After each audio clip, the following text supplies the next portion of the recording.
Good evening, everybody. Thanks for coming out tonight on this very warm Thursday evening to come to the Candidates Forum. I have to say, I'm really pleased with the turnout, so thank you all for being here. I'm Lisa Simo-Kinzer.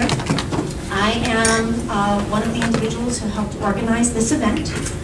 So hopefully it will meet all the goals of you fine people getting to know a little bit more about the candidates that you're going to be voting for on November 3rd. What I'd like to do to start out is ask the youth in the room to come to the front to help lead us in the Pledge of Allegiance.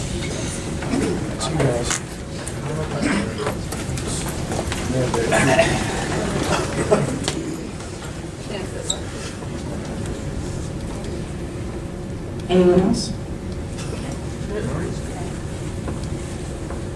Pledge allegiance to the flag of the United States of America and to the republic for which it stands, one nation, under God, indivisible, with liberty and justice for all.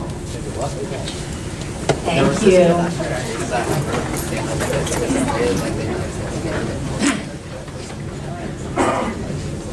So tonight we have about 2 hours planned. We have candidates coming up for the mayoral office, town council, board of finance, and board of ed. We've had, in case anybody's unaware, for the last week and a half, questions were able to be submitted online via Facebook through a special group that I had set up and then stepped away from, through email to the high school FBLA, and through a box that I had left at town hall where people could anonymously just leave questions. Now, what I had done initially was set up at the FBLA group at the high school under the guidance of Jessica Hurd and Lisa Ayudi, who works the School to Career program. They weeded through the questions, and they said they got quite a bit out of it. They looked for questions that were fair and unbiased, that every candidate for the particular position would be able to respond to, so that it wasn't specific towards only one individual, that if we had 4 representatives for a position, that all 4 people would have a fair shot of answering that question. That was my biggest concern, was I wanted everybody here to have a fair shot of responding to what the voters want to know about. Okay. Unfortunately, the FBLA group was unable to be here this evening. However, we have another young man who I happen to be very close friends with the family, who has agreed to read the questions this evening that are chosen, thus meeting my goal of having a high schooler involved. So I'd like to say a giant thank you to Jack Cook.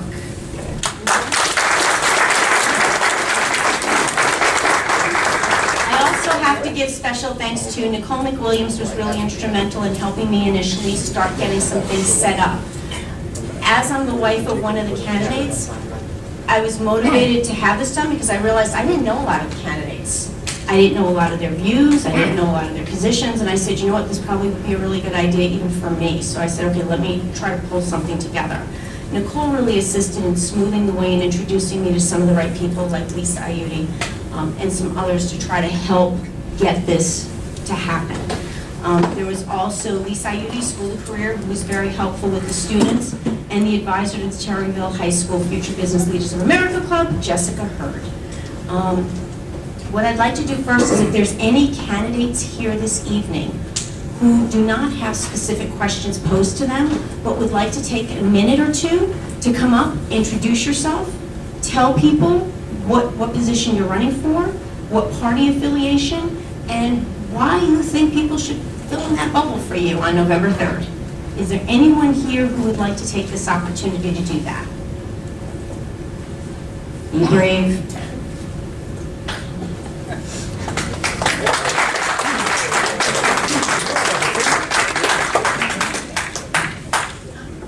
Thank you, ladies and gentlemen.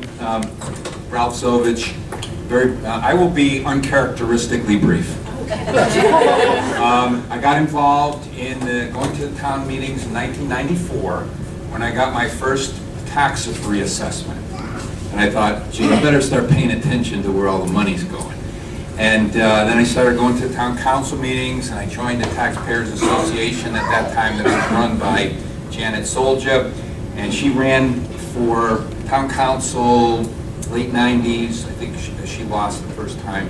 And then I got on the Economic Development Commission, and that has always been my goal, because I could see what we needed in this town was more business investment. So you can't cut your way to prosperity. There's only so much you can keep cutting out of the budget before you end up eliminating personnel and programs. But the key to controlling tax increases is to have an enlarging grand list. And our grand list, unfortunately, I found out, is 80% residential and personal property and only 20% commercial and industrial. Now, just to give you a number that had been given to us on the Board of Finance, we have half the population of Farmington. Our grand list is 750 million, right? So based on a per capita wealth, you divide 750 million by 15,000 people. So for 30,000 people, you would figure that a town would have about $1.5 billion, maybe 2 billion. Farmington's grand list is 6 billion. That's why their mill rate is so low, because the fathers who planned the industrial parks and the development in Farmington back in the 60s could foresee the enlargement of the industrial tax base, whereas our industrial and commercial tax base is shrunk. So while we try to do everything we can to be efficient and spend every tax dollar wisely, the secret to success, ladies and gentlemen, that I'm committed to is economic development, and that's business and commercial growth. Thank you.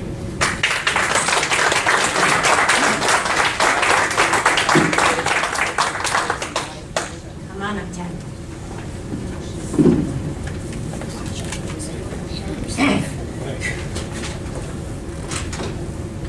Good evening, ladies and gentlemen. My name is Ted Smith, and I'm running for tax collector. I believe my education, work experience, and skills make me the most qualified candidate for this position. I just want to set the record straight. I am not, nor have I ever been, toxic or rude to anyone. In fact, if you take the time to know me, you will find that I am quite fun-loving. My opponent, he's been touting a 98% collection rate, but the thing that he fails to tell people is that I was in office for over 6 months of that time frame, and I also laid the groundwork, the legal groundwork, for many of the collections of the delinquent taxes that occurred in the 6 months after my wrongful dismissal. Several times in early 2014, the mayor praised my efforts in the tax office. In fact, he even recommended me for a raise in the 2014-2015 bid budget. Under my tenure, we processed the removal of liens dating back to 1997, which hadn't been handled by predecessors. We also shredded thousands of documents after we received approval from the Office of Policy and Management, which you have to do. You can't just go shredding stuff. Because they were taking up unnecessary space in the vaults and the cabinets. The ability to pay taxes using a debit or credit card, which is something that Mr. Kilduff says that he introduced, was around long before I was interim tax collector.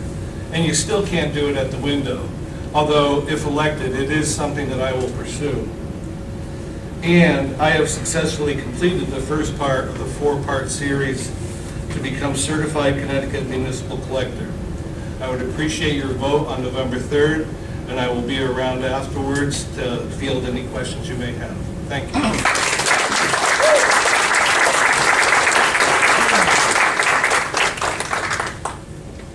Anyone